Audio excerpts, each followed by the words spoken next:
رسوله النبي الكريم ونحن على ذلك لمن الشاهدين والشاكرين والحمد لله رب العالمين.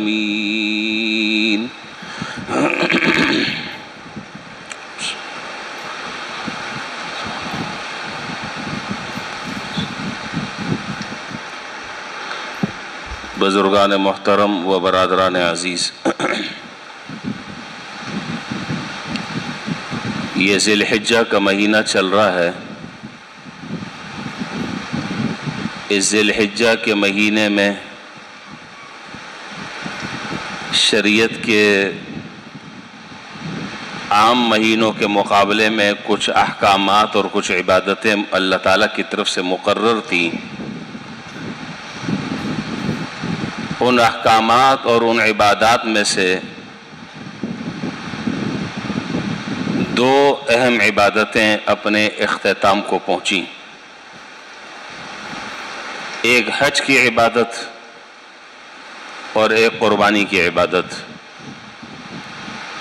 یہ ذی الحجہ کی دو اہم ترین عبادتیں اللہ تعالیٰ کی طرف سے مقرر تھیں. اس کے علاوہ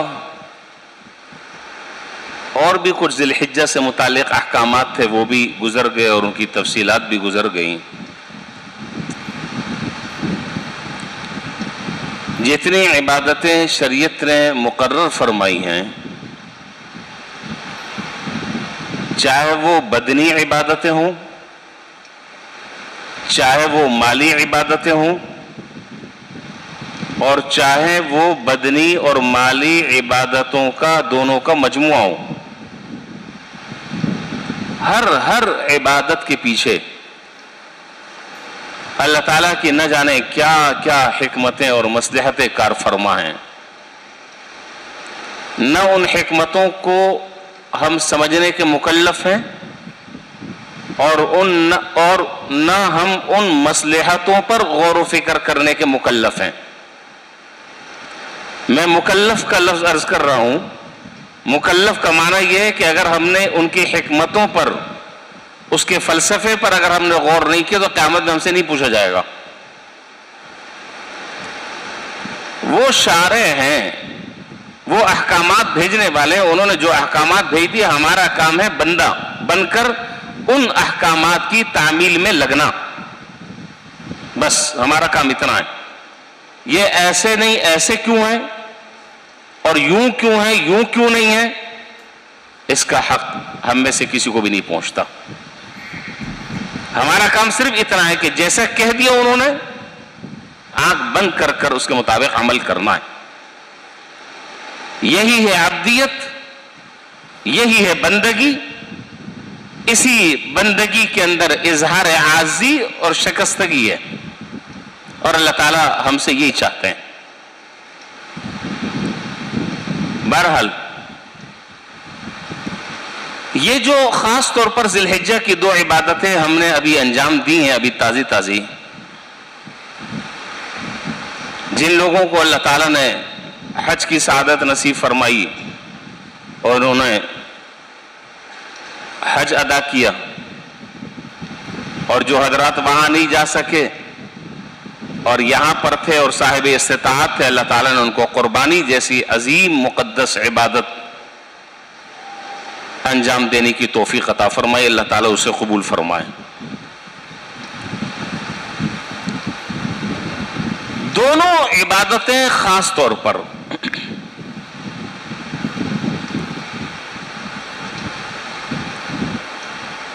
بڑی اہم ہیں،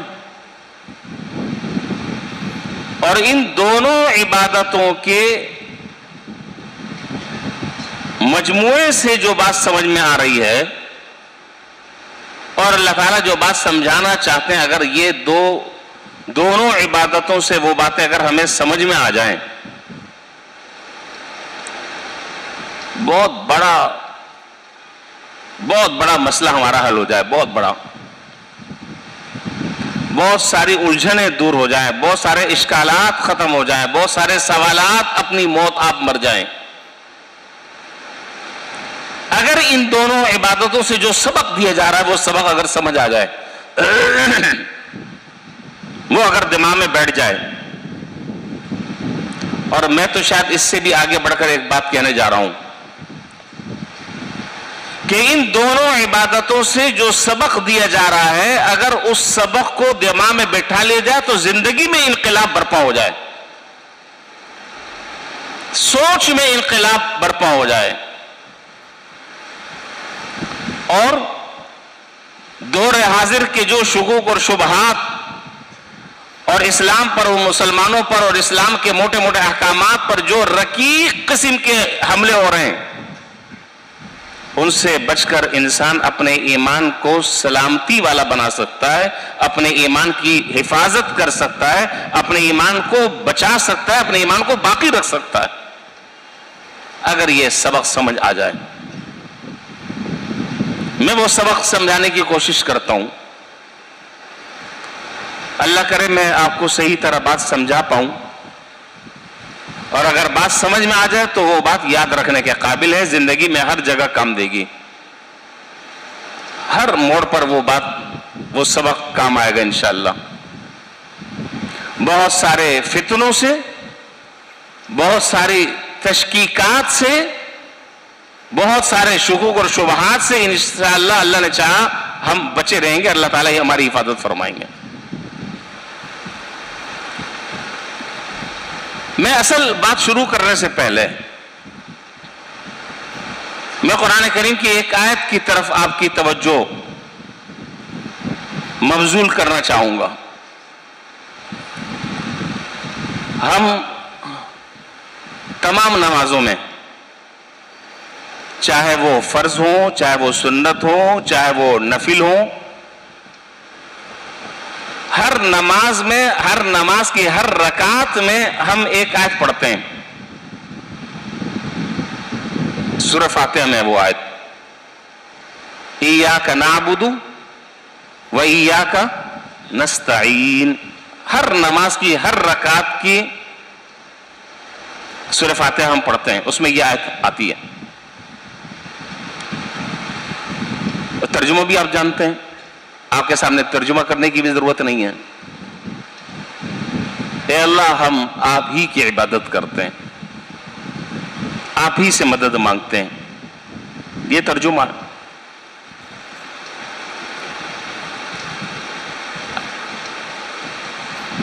دن میں نہ جانے کتنی مرتبہ آدمی اس جملے کا اپنی زبان سے اقرار کر رہا ہے، کر رہا ہے نہیں کر رہا؟ کس کے سامنے کر رہا ہے؟ اللہ تعالیٰ کے سامنے کر رہا ہے۔ ہمارے عربی میں ایک مقولہ ہے جو ہمارے کتابوں میں لکھا ہے، المرء یوخذ باقرارہ۔ ایک محاورہ، جیسے اردو میں محاورات ہوتے ہیں اسی طرح عربی میں کے بھی محاورات ہیں۔ المرء یوخذ باقرارہ، ہمیشہ یاد رکھو آدمی اپنے اقرار کی وجہ سے پکڑا جاتا ہے۔ ایک آدمی کہتا ہے پھنس جاتا ہے، جب تک نہیں کہتا کوئی اس پر ہاتھ نہیں ڈال سکتا۔ المرء یوخذ باقرارہ، آدمی پکڑا جاتا ہے اپنے قول سے، اپنی زبان کے الفاظ کو ادا کرنے سے۔ جب تک وہ الفاظ زبان سے ادا نہیں ہوتے، دل میں، کوئی آدمی کسی کے اوپر کوئی کیس دائر نہیں کر سکتا، کسی عدالت میں آپ اپنا کوئی دعویٰ دائر نہیں کر سکتے۔ ہاں جب زبان سے لفظ نکلا، آپ کا اختیار اور بس ختم ہوا، اب آپ کی بات اگر وہ قابل مواخذہ ہے تو اس پر مواخذہ ہو سکتا ہے۔ تو ہم ہر نماز کی ہر رکعت میں اللہ تعالیٰ کے سامنے یہ کہہ رہے ہیں کہ اے اللہ ہم آپ ہی کی عبادت کرتے ہیں اور آپ ہی سے ہم مدد مانگتے ہیں۔ سوال میرا یہ ہے کہ کیا عبادت صرف نماز کا نام ہے؟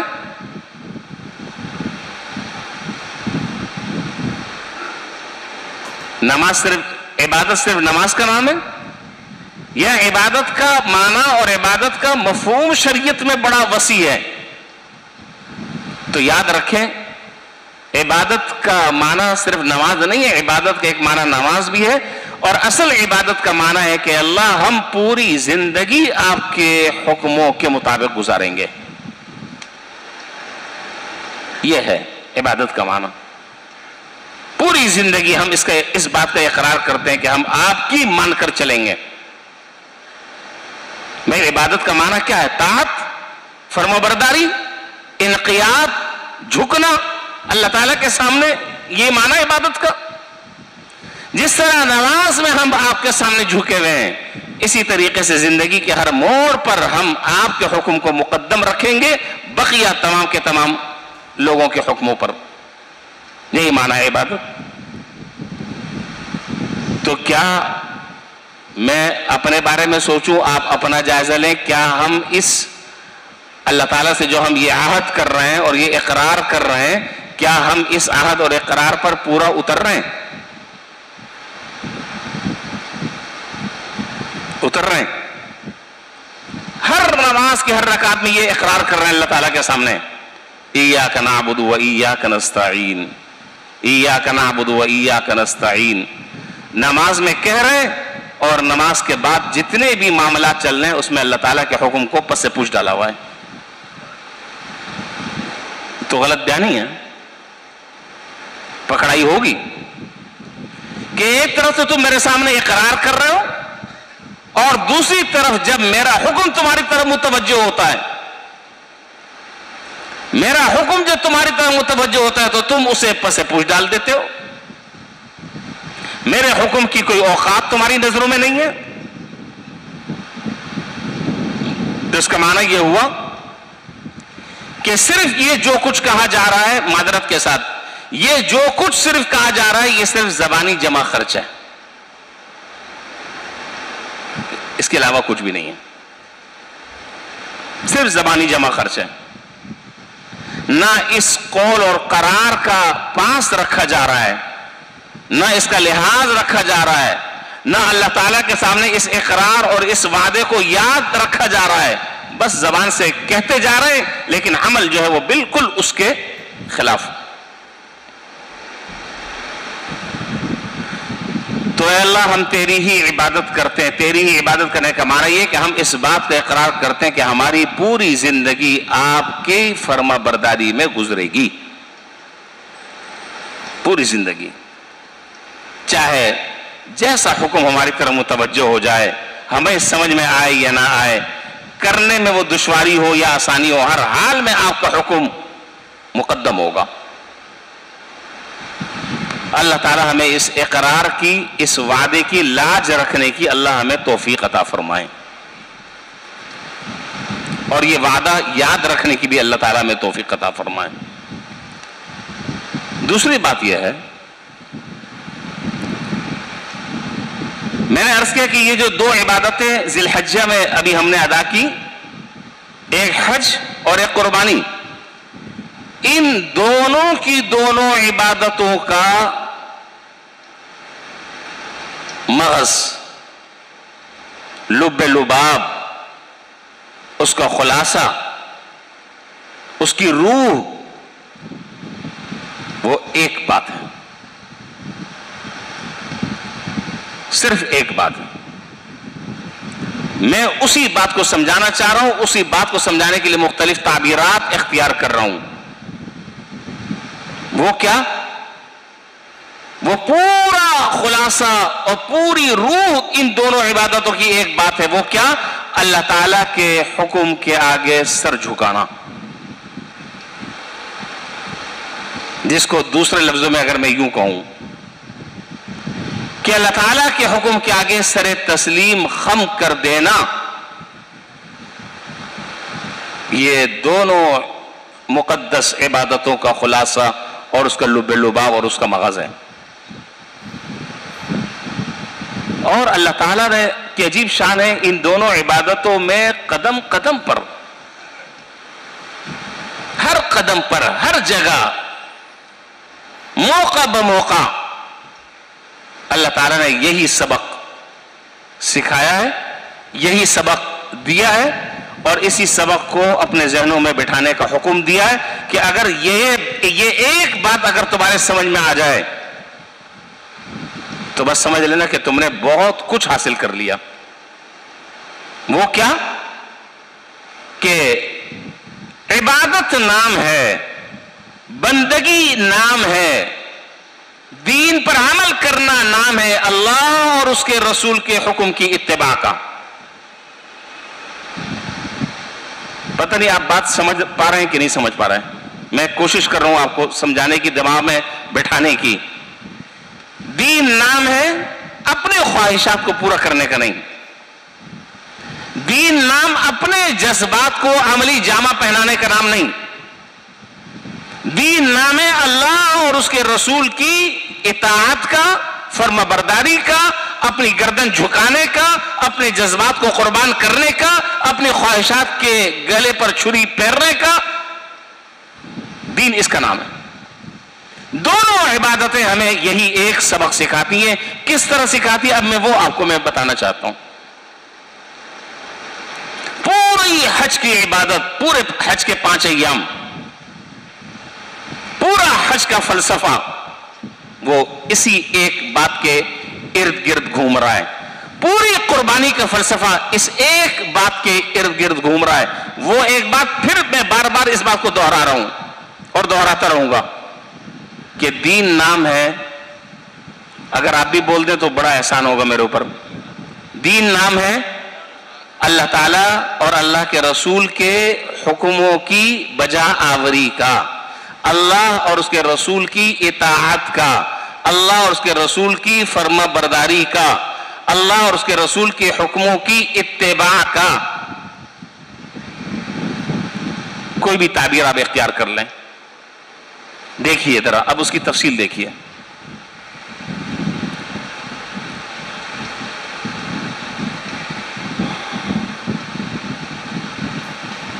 آپ کو معلوم ہے حج کے جو اہم مناسک ہیں اور حج کے جو اہم اعمال ہیں وہ 5 دنوں میں ادا ہوتے ہیں۔ ان 5 دنوں کے علاوہ اگر کوئی شخص ان مناسک کو اور ان اعمال کو ان مقررہ تاریخوں میں ادا نہیں کرتا، کسی بھی وجہ سے دوسرے دنوں میں ادا کرتا ہے، کیا وہ مناسک ادا ہو جائیں گے؟ کیا وہ اعمال ادا ہو جائیں گے؟ ان اعمال سے آدمی عہدہ برا ہو سکتا ہے؟ نہیں ہو سکتا۔ یہ اتنی موٹی سی بات ہے کہ ہر آدمی یہ بات جانتا اور سمجھتا ہے۔ یہ کوئی راکٹ سائنس نہیں ہے کہ اس کو سمجھنے کے لیے آپ کو جو ہے وہ صغرا اور کبرا ملانا چاہیے، صغرا اور کبرا ملائیں گے پھر جا کر نتیجہ نکلے گا۔ کوئی اس طرح کا مسئلہ نہیں ہے، موٹی سی بات ہے، 2 اور 2 4۔ دیکھیے 9 ذی الحجہ کو مسجد حرام میں جو بھی شخص جاتا ہے، عمرے کے لیے جاتا ہے یا حج کے لیے جاتا ہے، آپ جانتے ہیں کہ مسجد حرام میں ایک نماز پڑھنے کا ثواب کتنا ملتا ہے؟ ایک ملتا ہے، بولو نا لاکھ یار۔ ایک نماز پڑھنے کا ثواب جو ہے وہ 1,00,000 نمازوں کے ثواب کے برابر ملتا ہے۔ یہ میں نہیں کہہ رہا، یہ احادیث سے ثابت ہے، معلوم ہے۔ حاجی جو ہے مسجد حرام میں اچھا خاصا تھا، نمازیں پڑھ رہا تھا، بیت اللہ کا طواف کر رہا تھا، صفا مروہ کی سعی کر رہا تھا، مقام ابراہیم پر دوگانا ادا کر رہا تھا، ملتزم سے چمٹا تھا، سارے کام چھوڑا دیے، سارے کام چھوڑا دیے، اور حکم کیا دیا؟ حکم یہ دیا کہ 9 تاریخ کو پہنچ جاؤ کہاں پہ؟ کہاں؟ عرفات میں پہنچ جاؤ۔ ذرا سا بات سمجھیے گا غور سے، میں توجہ دلا رہا ہوں آپ کس طرف۔ سب کام چھوڑ دو، بیت اللہ کا طواف چھوڑوا دیا، 1,00,000 نمازوں کا ثواب مل رہا تھا، ایک نماز پڑھنے پر وہ ثواب چھوڑوا دیا، صفا اور مروہ کی سعی چھوڑوا دی، ملتزم سے لپٹنا اور چمٹنا وہ چھوڑوا دیا، سب کام چھوڑوا کر پہنچا دیا ایک لق و دق صحرا میں اور جنگل میں جو میدان عرفات میں ہے، کہ وہاں پر کوئی کام نہیں کرنا ہے، بس وہاں پر کھڑے رہو اور کھڑے ہو کر وہاں دعا کرو، جبل رحمت ہے، بس وہاں پر یہ کام کرو۔ اب اگر کوئی شخص یہ کہتا ہے کہ بھائی یہ عجیب بات ہے، اچھا خاصا نماز پڑھ رہے تھے، اچھا خاصا بیت اللہ کا طواف کر رہے تھے، اچھا خاصا صفا اور مروہ کی سعی کر رہے تھے، بیت اللہ کو دیکھنے پر بھی اجر اور ثواب ملتا ہے، وہ بھی چھوڑوا دیا. نہیں، اب تمہیں جو ہے وہ عرفات میں جاؤ اور وقوف عرفہ کرو. اور اگر کوئی حاجی گیا اور اس نے وقوف عرفہ نہیں کیا، اس کا حج ادا ہو جائے گا؟ نہیں ہوگا. سمپل سی بات ہے، اس کا حج ادا نہیں ہوگا. اور اچھا خاصا حرم میں رہ رہے تھے، سب کام چھوڑوا کر پہنچا دیا کہاں؟ عرفات میں. وقوف عرفہ کرو، سب وہاں پر پہنچ جائیں، سب وہاں پہنچیں، دعائیں مانگو، تسبیح پڑھو، ذکر کرو، قرآن کی تلاوت کرو. اور آپ کو معلوم ہے کہ ہر سال حجاج کی تعداد کتنی ہوتی ہے؟ آج کیا تاریخ ہے ذی الحج کی؟ 15. آج ذی الحج کی 15 تاریخ ہے. مجھے آپ بتائیں کہ آج بھی وہ میدان عرفات ہے یا حاجی اپنے ساتھ لے کر چلے گئے؟ وہ میدان آج ہے یا نہیں ہے؟ وہ چیزیں جو 9 تاریخ کو وہاں پر تھی وہ بھی ابھی ہے یا نہیں ہے؟ جبل رحمت آج بھی ہے یا نہیں ہے؟ 359 دنوں میں اگر آدمی وہی سارے کام کرے جو 9 ذی الحجہ کو کر رہا ہے اور 9 کو نہ کرے، نہیں سمجھ رہے بات. 9 تاریخ کو جہاں وقوف عرفہ کر رہا تھا وہ 9 تاریخ کو نہیں جاتا، 359 دن وہاں جا کر پڑاؤ ڈال دیتا ہے، ساری عبادتیں کر رہا ہے. ایک رتی پائی کے برابر بھی ان ساری کی ساری چیزوں پر کوئی اجر و ثواب نہیں ملے گا. یہ ملے گا؟ نہیں ملے گا. ایک آدمی کہتے ہیں کہ جی 9 تاریخ کو تو بڑا رش ہوتا ہے، 9 تاریخ کو بڑا رش ہوتا ہے، میں تو 9 کو نہیں، میں تو 10 کو جاؤں گا، یہ میں 13-14 کو جاؤں گا، جب سارے لوگ چلے جائیں گے، بھیڑ بھاڑ کم ہو جائے گی، رش کم ہو جائے گا، پھر جا کر میں یہ کام کروں گا. آپ بتائیے، بتائیں. کچھ بھی نہیں ہوگا، کچھ بھی نہیں ہوگا. سبق کیا سکھایا جا رہا ہے؟ سبق یہ سکھایا جا رہا ہے، میں نے عرض کیا کہ حج کے ہر رکن پہ، تمام کے تمام مناسک میں اللہ تعالیٰ خواہشات اور جذبات کے بتوں کو توڑوا رہے ہیں. تم جس چیز کو عبادت سمجھ رہے ہو وہ عبادت نہیں ہے. ہمارا کہنا ماننا یہ عبادت ہے. ہم جو کہتے ہیں اس وقت وہ کرنا وہ عبادت ہے. اگر ہم نے اس وقت وہ کام نہیں کہا، تم لاکھ اس کام کو کرتے رہو، ایک رتی برابر بھی اس کا کوئی اجر و ثواب نہیں ملے گا. ہم جو کہہ رہے ہیں وہ کرو، ہماری بات مانو. ہم جس عبادت کو عبادت کہتے ہیں وہ عبادت. ہم کہتے ہیں صحرا میں پڑاؤ ڈال دو، وہاں پڑاؤ ڈالنا عبادت. ہم کہتے ہیں اب وہاں سے کوچ کر جاؤ، وہاں سے کوچ کرنا عبادت. ہم کہیں کہ یہاں ٹھہر جاؤ، یہاں عبادت کرو، اس وقت عبادت. تم کہو کہ جی مجھے تو اچھا نہیں لگ رہا، میرا تو یہ دل چاہ رہا ہے کہ میں اس وقت یہ کام نہیں یہ کام کروں. کچھ بھی نہیں ہے، کوئی ثواب نہیں ہے. 8 تاریخ کو، 8 ذی الحجہ کو مینا میں پہنچنا ہے، ظہر سے اگلے دن تک مینا میں، اور وہاں پہ کوئی کام نہیں ہے. رمی جمرات کرنی ہے، حج کا ایک اہم رکن ہے. جمرات کی رمی کرنی ہے. آپ مجھے بتائیں وہ جمرات آج ہیں یا نہیں ہیں؟ بھائی وہ ایک ٹیلا ہے، پتھر ہے، وہ تو خیر اس کو اب ایک خوبصورت طریقے سے بنا دیا، وہ ایک الگ بات ہے. تو وہ جمرات جس کی حاجی رمی کرتا ہے وہ آج ہے یا نہیں ہے؟ ہے. کیا آج کنکریاں مارنے پر کوئی اجر اور ثواب ملے گا؟ کوئی ثواب ملے گا؟ آپ جو ہے وہ کنکری کیا بڑے بڑے پتھر مارے، وہ دیکھیں وہ لوگ کس طرح مارتے ہیں. تو کنکریاں مارنے کا کوئی اجر و ثواب نہیں ملے گا. اجر اور ثواب اس وقت ملے گا جب ہم کہہ رہے ہیں، جو بات میں سمجھانا چاہ رہا ہوں، جب ہم کہہ رہے ہیں کہ مارو تو اس وقت مارنا ثواب، اور جس وقت ہم کہہ دیں کہ رک جاؤ تو رک جانا ثواب. تو معلوم کیا ہوا؟ معلوم یہ ہوا کہ تمہارے جذبات اور تمہارے خواہشات کا اعتبار نہیں ہے، اصل اعتبار ہمارے کہنے کا ہے۔ ہم جس وقت جس کام کو کہہ دیں یہ کام کرو، اس وقت اس کام کا کرنا عبادت، اس وقت اس کام کا کرنا اطاعت، اس وقت اس کام کا کرنا ہمارا کہنا ماننے کے مترادف، اور جس وقت ہم کہہ دیں کہ اس کام سے رک جاؤ تو باز آ جانا، یہ فرما برداری، یہ ہے فرما برداری۔ تو میں نے عرض کیا کہ قدم قدم پر حج کا پورا خلاصہ اور پورا حج کا فلسفہ وہ یہ ہے کہ اگر آدمی اپنے عقل کے ترازو پر اور عقل کی کسوٹی پر اگر آدمی ان چیزوں کو پرکھے تو اس کی کوئی لوجک سمجھ میں نہیں آتی، حکمت سمجھ میں نہیں آتی، مصلحت سمجھ میں نہیں آتی۔ یہاں سے تردید ہو گئی ہے ان روشن خیال لوگوں کی جو یہ کہتے ہیں کہ اللہ تعالیٰ کا جو حکم ہے پہلے ہم اس حکم کو اپنے عقل کے ترازو پر تولیں گے،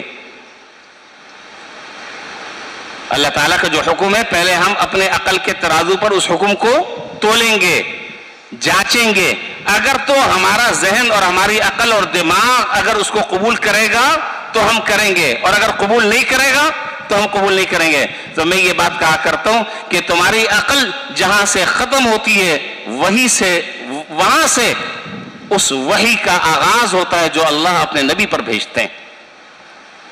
جہاں تمہاری عقل جواب دیتی ہے، جہاں اس عقل کی انتہا ہے، اس کے بعد سے آغاز ہو رہا ہے کاہے کا؟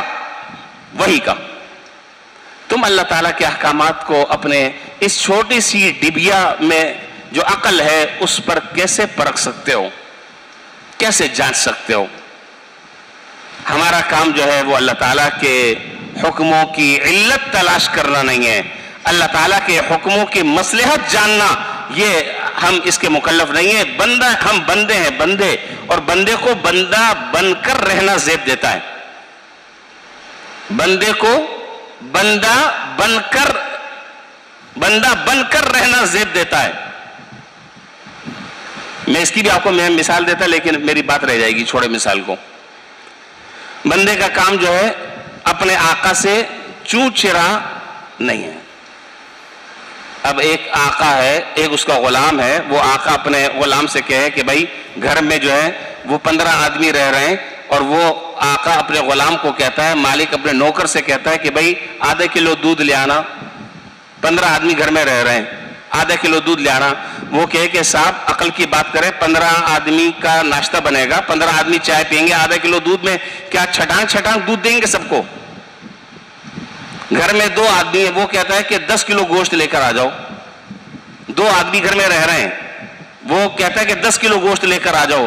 اب یہ جو نوکر ہے، یہ جو اس کا غلام ہے، وہ کہتا ہے کہ صاحب عقل کی بات کرے، کیوں اپنے پیسے برباد کرنے پر تلے ہوئے ہیں؟ 2 آدمی کتنا کھا لیں گے؟ 1 پاؤ منگوا لیں، آدھا کلو منگوا لیں، 1 کلو منگوا لیں، 10 کلو کیا کرنا ہے؟ تو ایسا غلام جو آقا کے حکموں میں چوں چرا کرے، لے تو لحل کرے، قیل و قال کرے، وہ اس قابل اس کو جوتے مار کر باہر نکال دیا جائے۔ کوئی برداشت کرے گا؟ کوئی آقا برداشت کرے گا کہ اس کا ماتحت اس سے سوال جواب کرے، اس سے پوچھے، اس کی مصلحت جانے؟ نہیں، اس کو یہ کہا جائے گا کہ میاں تمہاری جو ڈیوٹی ہے تم اپنا کام انجام دو، ہم جو کہہ رہے ہیں ہماری بات مانو، بس ختم۔ چاہے وہ تمہاری عقل میں آئے یا نہ آئے، اس کی مصلحت، اس کی لوجک، اس کا فلسفہ تمہارے دماغ میں بیٹھتا ہے نہیں بیٹھتا، ہم جو کہہ رہے ہیں وہ کام کرو۔ تو حضرت یہ ہے حج کا پورا فلسفہ، اگر ہم سمجھیں تو آپ کو جگہ جگہ، یہ تو میں نے آپ کو 2-3 مثالیں دی ہیں، اگر آپ غور کریں تو تمام کے تمام حج کے تمام ارکان میں یہی سبق سکھایا جا رہا ہے کہ ہم جو حکم دے رہے ہیں اس حکم کو اپنے عقل کے ترازو پر، جملہ مکمل کریں، اپنے عقل کے ترازو پر نہ تولو، اپنے عقل کے ترازو پر نہ تولو، بلکہ اگر تم ہم سے اجر اور ثواب چاہتے ہو تو جیسا ہم حکم دے رہے ہیں، چاہے تمہاری عقل میں آ رہا ہو یا عقل میں نہ آ رہا ہو، فوراً اس کو کر گزرو۔ تو پھر ہم سمجھیں گے کہ واقعی تم ہمارے بندے ہو، پھر تم ہمارے بندے ہو، پھر تم ہماری اطاعت و فرمانبرداری کرنے والے ہو۔ یہ تو میں نے آپ کو موٹی سی مثال دی حج کی۔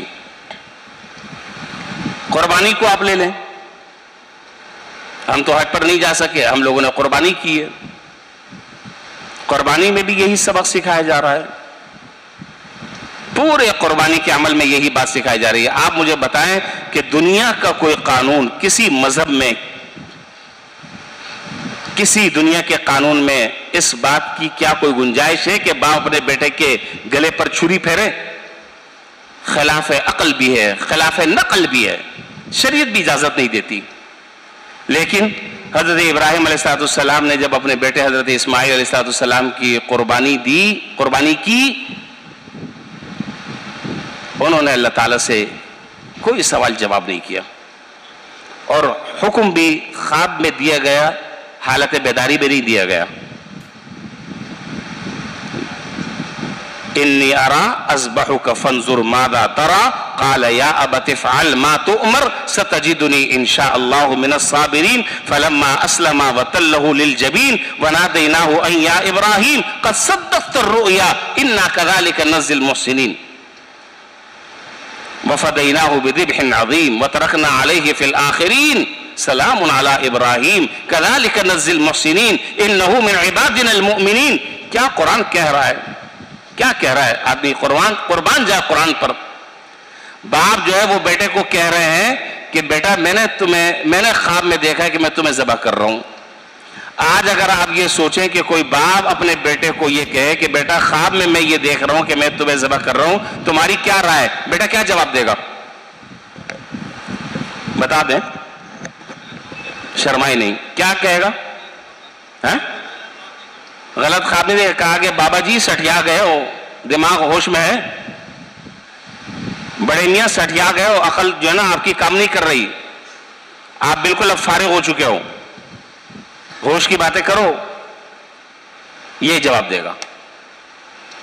اور یہاں پر کمال ہے، باپ بھی جلیل القدر پیغمبر اور بیٹا بھی جلیل القدر پیغمبر بننے والا ہے۔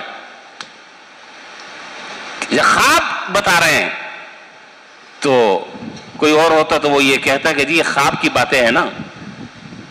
اللہ تعالیٰ جس طریقے سے ظاہری طور پر حکم دے سکتے ہیں، اسی طرح اللہ تعالیٰ خواب میں بھی حکم دے سکتے ہیں۔ انبیاء کا خواب جو ہے وہ وہی ہوا کرتا ہے، لیکن یہ خواب میں حکم اس لیے دیا، حضرات مفسرین نے لکھا کہ خواب میں حکم اللہ تعالیٰ نے اس لیے دیا تاکہ حضرت اسماعیل علیہ السلام کی بھی آزمائش ہو۔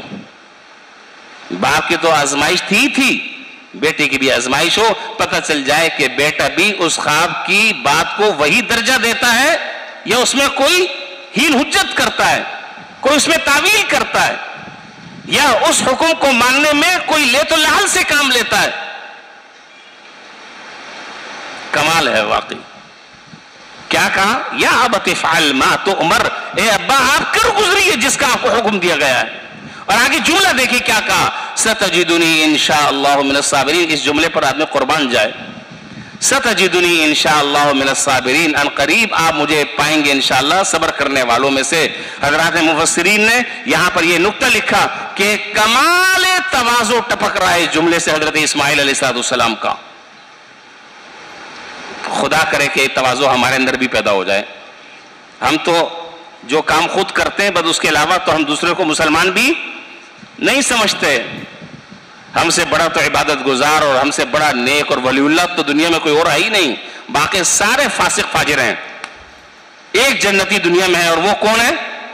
میں ہوں۔ اللہ تعالیٰ پناہ میں رکھے۔ یہاں کیا کہہ رہے ہیں؟ اتنی بڑی قربانی دینے کے بعد تو یہ حق پہنچتا ہے کہ یہ کہتے کہ آپ مجھے، میں صبر کرنے والا ہوں گا۔ نہیں، یہ جملہ نہیں کہا، جملہ یہ کہا کہ آپ مجھے صبر کرنے والوں میں سے پائیں گے۔ کیا معنی؟ کہ دنیا میں بے شمار صبر کرنے والے ہیں، ان میں سے ایک اسماعیل بھی ہوگا۔ میں نہیں ہوں، میرا دعویٰ نہیں ہے کہ صرف دنیا میں صبر کرنے والا ہوں، بہت سارے لاکھوں لوگ ہیں صبر کرنے والے۔ یہ ہے کمال تواضع، یہ ہے کمال عاجزی، یہ ہے کمال انکساری۔ بہت سارے، حالانکہ جو قربانی حضرت اسماعیل علیہ السلام نے دی اس روئے زمین پر ایسی قربانی کسی اور نے نہیں دی، لیکن اس کے باوجود بھی جملہ متواضعانہ، جملہ منکسرانہ کہ آپ مجھے بھی صبر کرنے والوں میں سے پائیں گے، تاکہ تکبر کی جڑ کٹ جائے۔ اللہ اکبر۔ اور جب لٹانے لگے بس میں بات مکمل کر رہا ہوں، وقت بھی ہو چکا ہے. جب لٹانے لگے تو باپ سے حضرات مفسرین نے یہ بھی لکھا ہے، جب لٹانے لگے تو کیا کہا کہ جب آپ مجھے لٹائیں گے اور لٹا کر جب آپ میرے اوپر چھری پھیریں گے تو ظاہر ہے کہ میں تڑپوں گا. تڑپتا ہے نا، جانور بھی تڑپتا ہے. تو میرے کپڑوں پر خون بھی گرے گا، فوارے خون کے وہ میرے کپڑوں پر آئیں گے، پھر یہ کپڑا گھر جائے گا تو میری والدہ پر کیا گزرے گا، میری والدہ پر کیا گزرے گا، ان کے دل پر کیا گزرے گا. اس لیے جب آپ مجھے لٹائیں تو کروٹ کے بل لٹائیں. کروٹ کے بل اسے لٹائیں کہ جب ہو سکتا ہے کہ میرا چہرہ جب آپ دیکھیں تو ہو سکتا ہے کہ اللہ کے حکم کی بجا آوری میں چھری نہ چلے آپ سے،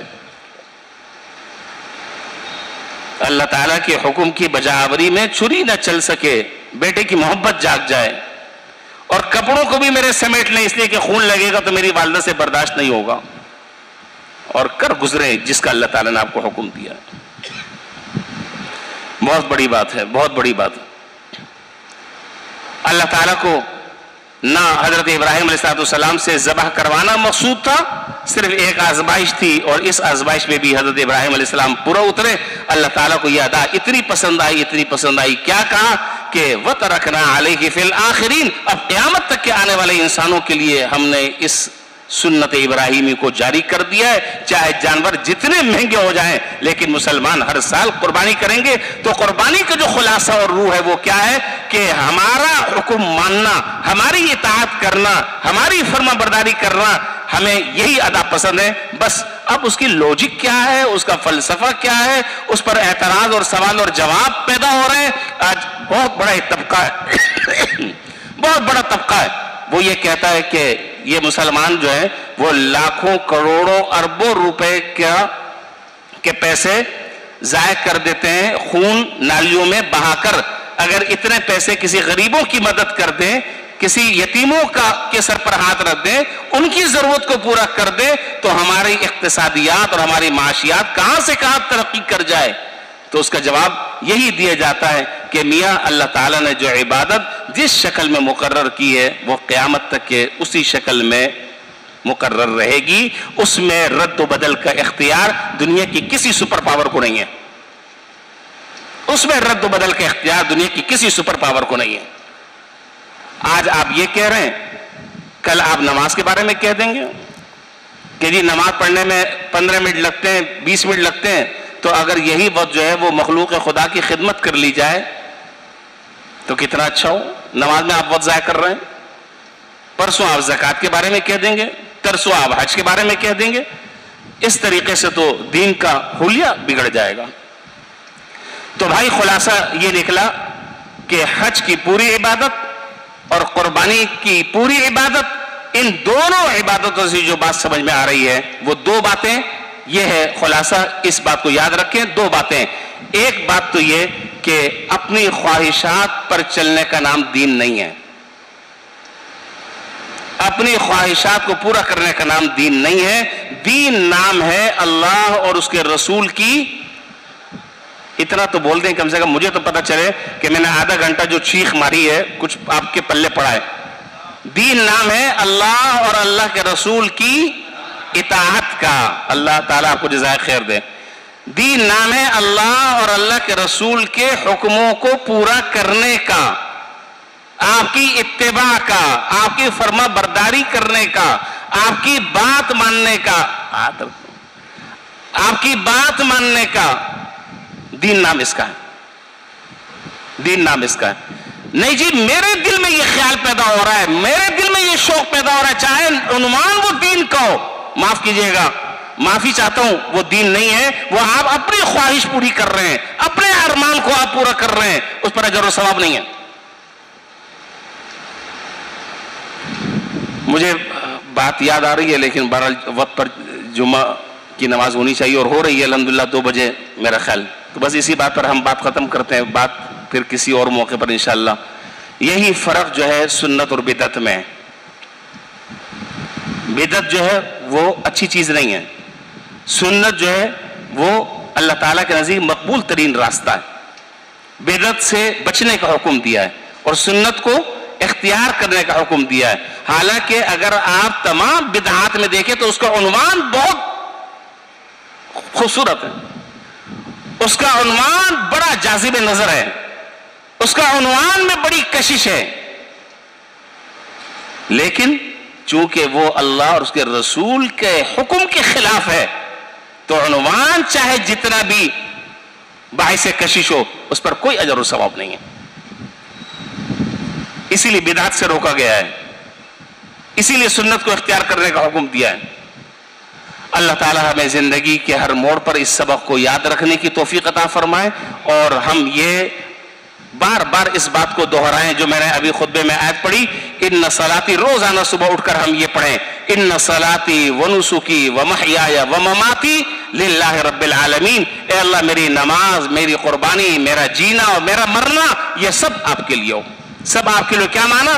آپ کا جیسا حکم ہوگا میں سر تسلیم خم کر دوں گا, آپ کے حکم کے آگے کوئی قیل و قال, کوئی سوال جواب کا حق مجھے نہیں پہنچتا. کیوں نہیں پہنچتا؟ اس لیے کہ میں بندہ ہوں, اور بندے کو یہ چیزیں سے بولے نا. اللہ تعالی ہمیں عمل کی توفیق عطا فرمائے. وآخر دعوانا الحمدللہ رب العالمین.